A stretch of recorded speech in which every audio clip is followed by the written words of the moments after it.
Baik, selamat sahabat. Sekali lagi selamat sahabat.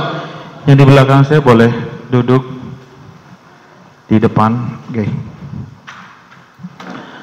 Terima kasih buat Ibu Sinaga yang sudah menyampaikan khotbah singkat untuk anak-anak, dan juga keluarga Kalangi yang sudah menyampaikan lagu pujian.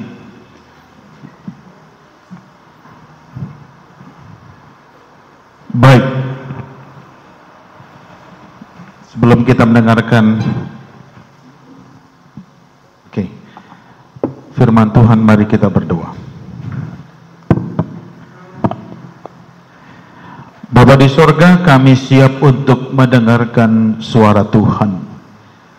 Biarlah hati kamu dipenuhi dengan Roh Kudus, agar kami dapat mengerti, kami dapat memahami firman Tuhan yang disampaikan.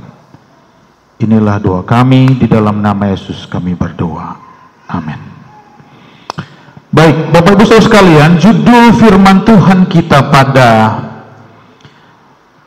siang ini berjudul derajat kebaikan. Apa itu derajat kebaikan?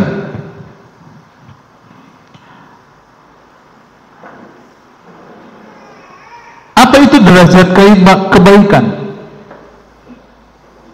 Derajat kebaikan menurut Kamus Besar Indonesia adalah tingkat atau ukuran kebaikan yang dilakukan oleh seseorang. Mungkin kita bertanya-tanya, kenapa ini perlu dibahas? Kenapa pendeta memilih ini? Saudara, kalau saya mau bertanya, bolehkah kita berlomba-lomba berbuat kebaikan? Yang setuju angkat tangan. Gak usah berkomentar, tapi angkat tangan saja, setuju. Berlomba-lomba berbuat baik, setuju? Boleh lagi? Oke. Yang tidak setuju dengan tangan yang sama? Kenapa demikian? Apakah ini Alkitabiah? Coba perhatikan ini. Di dalam Alkitab, khususnya saya suka di BIS. BIS ini adalah bahasa Indonesia sehari-hari. Firman Tuhan kata gini, Matius 6 ayat yang pertama, tapi terjemahan bahasa Indonesia sehari-hari. Dikatakan begini, berjaga-jagalah, jangan kamu melakukan kebaikanmu di hadapan orang lain untuk dilihat mereka. Karena jika demikian, kamu tidak akan mendapat upah dari Bapamu yang di sorga. Saudara, ada banyak orang yang melakukan kebaikan. Ada beberapa faktor.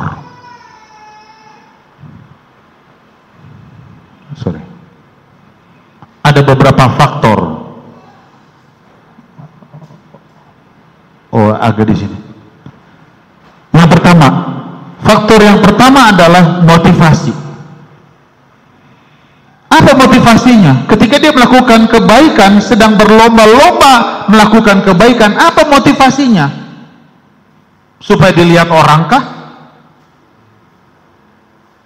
Ya. Supaya dilihat orang kah?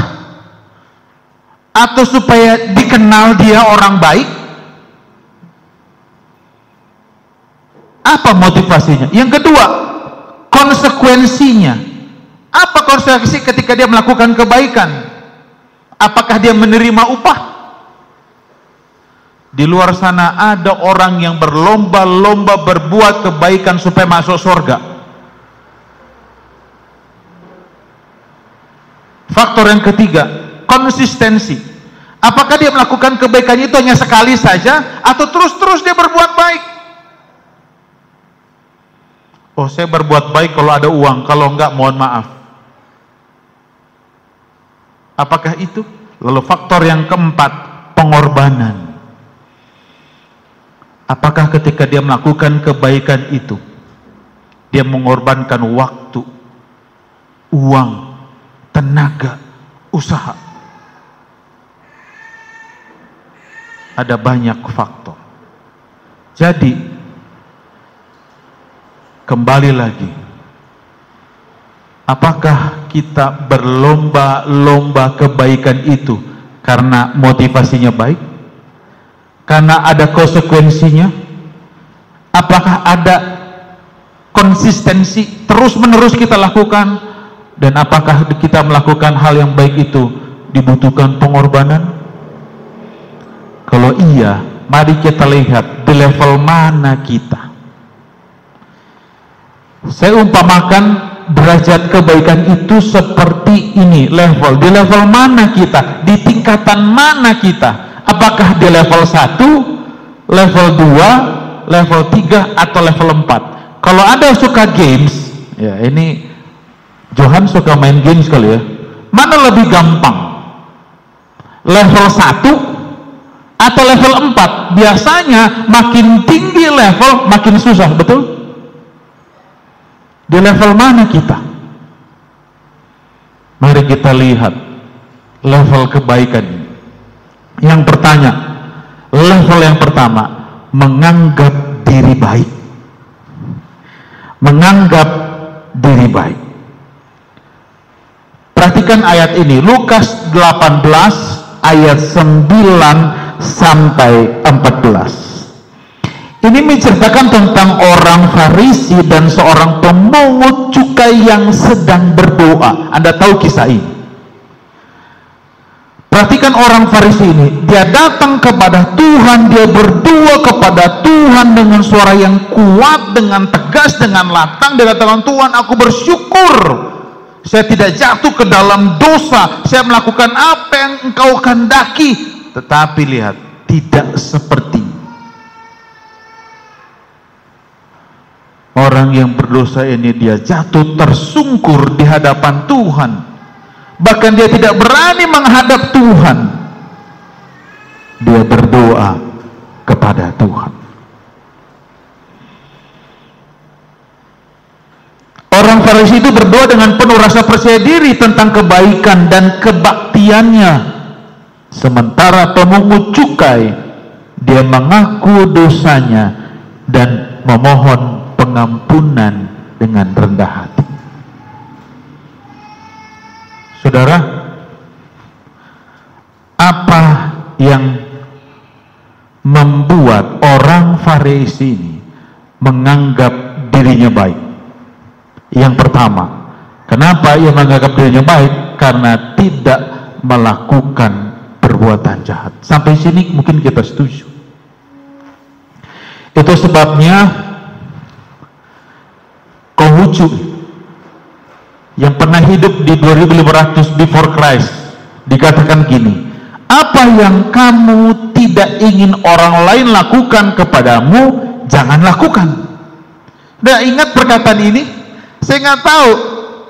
Yang pasti, apakah Konghucu ini kutip dari Alkitab?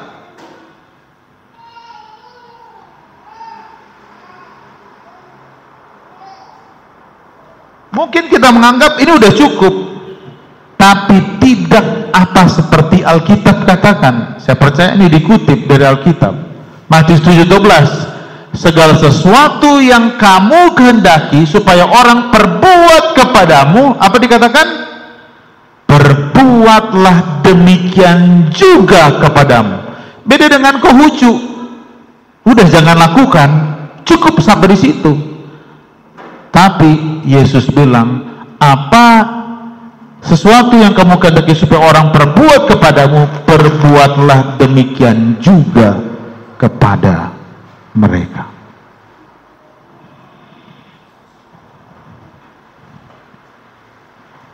Yang kedua, kenapa orang Farisi ini menganggap bahwa dirinya baik?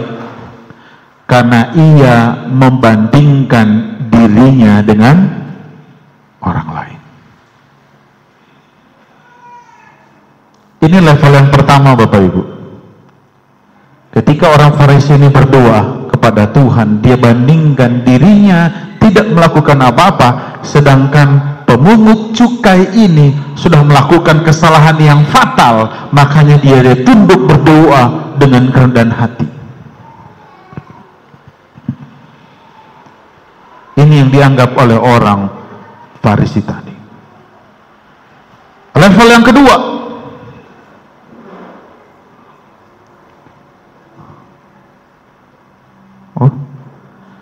the next, belum. Oke. Level yang kedua, kelihatan baik padahal tidak berbuat baik. Ini saya buatnya supaya kita jangan lupa. Level yang pertama menganggap diri baik, dan yang kedua level itu adalah kelihatan baik padahal tidak berbuat baik. Di dalam Alkitab Lukas 10 ayat 30 sampai 36, kita tahu cerita ini bagaimana orang Samaria, orang Samaria yang rendah hati, berbuat baik. Kita tahu ada dua orang Farisi dan orang Lewi melihat orang ini ya, dan mungkin kita sepakat bahwa walaupun kedua orang ini hanya lewat, tapi dia tidak melakukan apa-apa. Kita anggap, oh udahlah, dia melakukan hal yang baik dalam pemandangan kita, dalam pemikiran kita, ya. Perempuan tentang orang Samaria yang berbaik murah hati, mungkin secara rohani dia tidak melakukan apa-apa dan selalu tampil baik, tetapi bagi Yesus ini belum dapat disebut kebaikan. Sebab bagi Yesus kebaikan adalah seperti yang ditunjukkan orang Samaria ini. Ia mengobati luka-lukanya, ia bawa kepada penginapan, bahkan dibayar. Kalau kurang dia akan kembali lagi dan akan mengganti. Menurut Yesus, yang melakukan kebaikan itu adalah orang Samaria yang baik hati. Itu sebabnya dalam Yakobus 4 ayat 17 katakan gini, jika seseorang tahu bagaimana melakukan apa yang benar namun tidak melakukannya, itu suatu dosa baginya. Dia tahu melakukannya tapi berdiam diri saja, justru apa Yesus katakan? Ia sudah berdosa. Sekarang level yang ketiga, berbuat baik walaupun dasarnya tidak baik. Saudara lihat ayat ini, Lukas 16 ayat 18. Ini bicara tentang bendahara yang tidak jujur. Ini menarik. Kenapa? Tuhan memanggil kepada bendahara ini, lalu dikatakan bahwa ia sudah melakukan sesuatu karena ia menghambur-hamburkan uang milik tuannya dan dia akan dipecat. Yang menarik adalah bendahara ini kemudian menggunakan kecerdikannya untuk mengurangi hutang orang-orang yang berhutang kepada tuannya, sehingga mereka bersedia membantunya setelah ia dipecat. Ia mengurangi, katanya ya, jumlah hutang, sehingga orang-orang pun ya merasa bebannya itu dikurangi. Tapi justru inilah letak kelicikan daripada bendahara ini. Tapi perhatikan, tuannya memuji kecerdasannya. Bendahara ini melakukan apa yang menurutnya baik. Tapi apa firman Tuhan? Matius 6 ayat 1-4. Ingatlah, janganlah kamu melakukan kewajiban agama di hadapan orang supaya dilihat mereka. Karena jika demikian kamu tidak beroleh upah dari Bapamu yang di sorga. Tetapi jika engkau memberi sedekah, janganlah diketahui tangan kirimu apa yang diperbuat tangan kananmu. Hendaklah sedekahmu itu diberikan dengan tersembunyi, maka Bapamu yang melihat tersembunyi akan membalaskannya kepadamu. Ini level yang ketiga. Melakukan yang baik walaupun dasarnya tidak baik. Seolah-olah menolong padahal ingin menyelamatkan dirinya sendiri.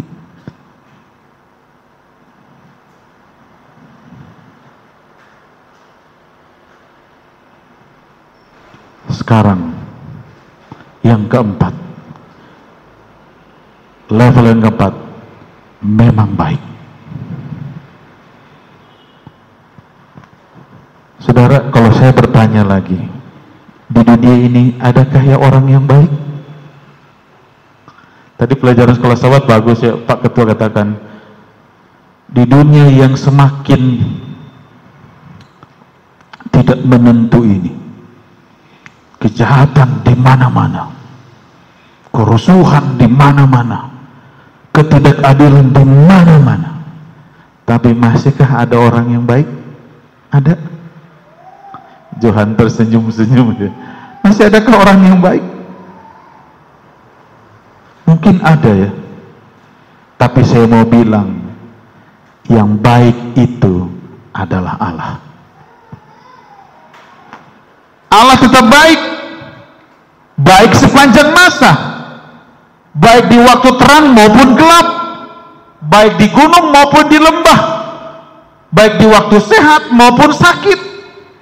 Baik di waktu damai maupun waktu pergumulan. Baik dalam segala aspek kehidupan kita. Jadi Bapak Ibu Saudara kasih dalam Tuhan, level yang tertinggi itu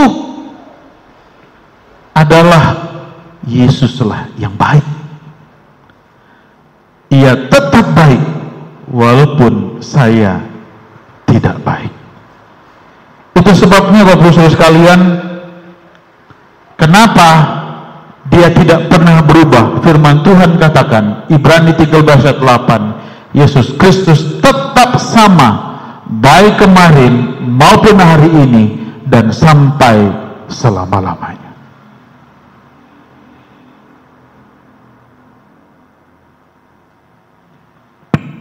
Tentunya kita bisa sampai level yang keempat. Yesus memanggil kita. Roma 8 ayat 30. Dan mereka yang ditentukannya dari semula, mereka itu dipanggilnya juga. Dan mereka yang dipanggilnya itu, dan yang dipanggilnya, mereka itu juga dibenarkannya. Dan mereka yang dibenarkannya, mereka itu juga dimuliakannya. Bisa Bapak Ibu. Dengan kita melakukan kebaikan di level yang keempat, tapi bukan karena kita melakukan kebaikan motivasinya itu tidak baik, tapi motivasinya baik. Efesus 4 ayat 4, karena Ia memilih kita, sebab di dalam Dia Allah telah memilih kita sebelum dunia dijadikan, supaya kita kudus dan tak bercacat di hadapannya. Tuhan sudah memilih kita.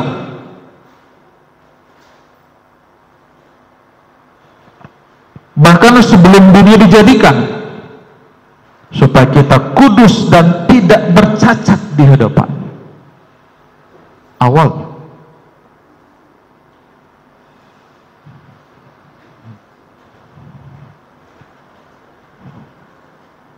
Dia memilih kita. Tapi seperti firman Tuhan, Matius 22 ayat 1 ayat 14, sebab banyak yang dipanggil tetapi sedikit yang dipilih. Ayat ini mengingatkan kita Bapak Ibu, kita sudah dipilih melakukan hal yang baik, dipanggil Tuhan, dipilih Tuhan untuk melakukan yang benar, tapi pasti ada yang sedikit mendengar ya, panggil dan sedikit yang dipilih. Itu sebabnya Tuhan juga memelihara kita.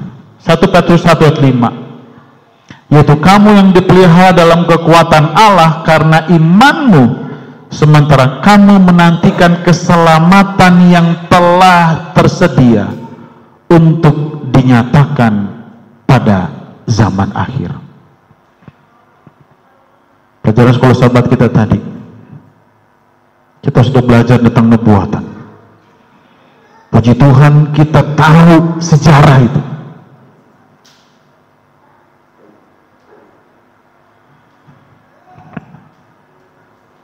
Ingat,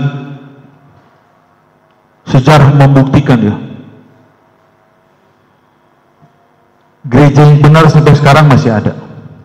Kita nih memelihara hukum Tuhan dan kesaksian Tuhan, roh nubuat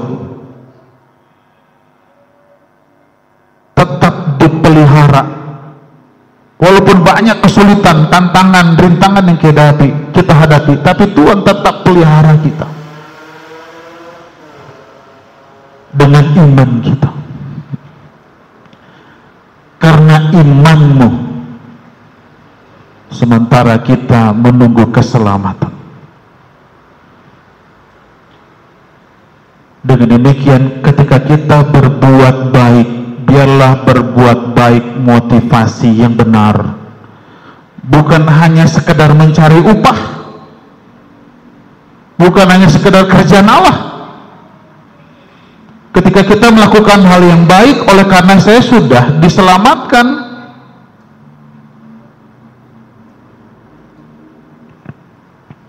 sementara kita menantikan keselamatan yang tersedia itu, mari kita berbuat baik karena motivasi yang benar.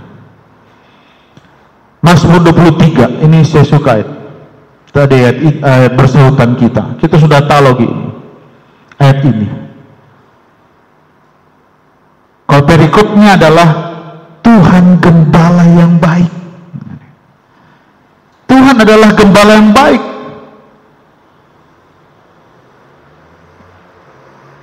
Tuhan adalah gembalaku, takkan kekurangan aku. Ia memberikan aku di padang yang berumput hijau, yang membimbing aku ke air yang tenang.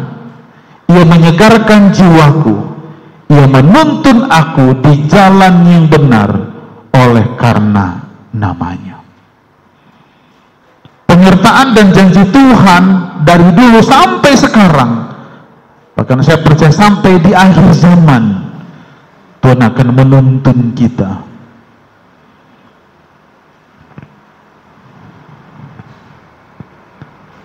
Tapi pasti ada banyak tantangan. Pasti ada banyak tantangan. Matius 3:8 katakan, jadi hasilkanlah buah yang sesuai dengan pertobatan. Tantangan akan selalu ada. Rintangan akan selalu ada. Firman Tuhan katakan harus menghasilkan buah yang sesuai dengan pertobatan. Pertanyaannya, bagaimana caranya?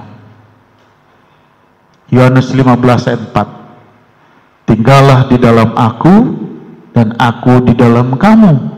Sama seperti ranting tidak dapat berbuah dari dirinya sendiri kalau ia tidak tinggal pada pokok anggur, demikian juga kamu tidak berbuah jikalau kamu tidak tinggal di dalam aku. Sederhana Bapak Ibu, ketika kita tinggal di dalam Tuhan, banyak orang berlomba-lomba berbuat baik, walaupun udahlah, untuk menutupi kekurangannya, untuk menutupi kesalahannya, dia berbuat baik. Satu ketika saya bergembala di Jakarta, dia ke gereja, dia kasih perpuluhan banyak sekali, persembahan banyak sekali. Lalu ada satu orang datang, bendahara, Pak terima kasih ya, sudah kasih persembahannya luar biasa, kasih perpuluhan juga sangat luar biasa, bahkan memberikan sumbangan, terima kasih banyak. Lalu dia balas orang ini, tahu balasannya apa? Dia bilang ini, iya Pak, itu yang saya buat untuk menutupi kelemahan dan kekurangan saya. Kaget bendaharanya, apa kesalahannya, apa kekurangannya? Kami melawat waktu itu. Kami bertanya-tanya apa rupanya kesalahan yang dia buat dan segala macam. Tapi saudara tahu, saya nggak mau katakan kekurangannya, tetapi setelah kami dapati luar biasa. Dia melakukan hal yang tidak baik, untuk menutupi yang tidak baiknya itu dia memberikan persembahan persepuluhan yang sangat luar biasa banyaknya.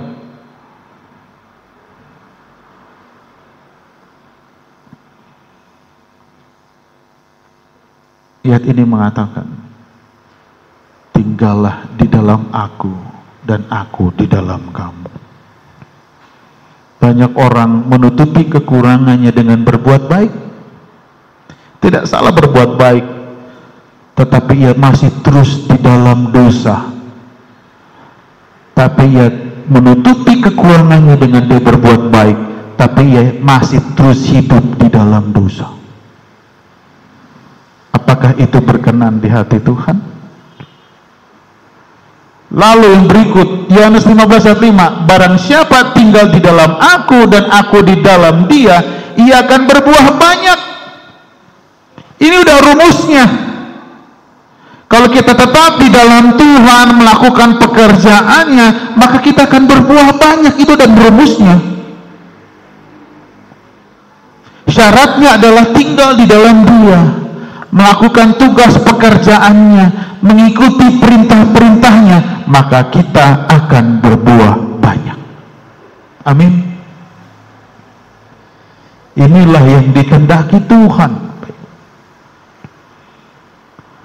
Sebab di luar aku kamu tidak dapat berbuat apa-apa.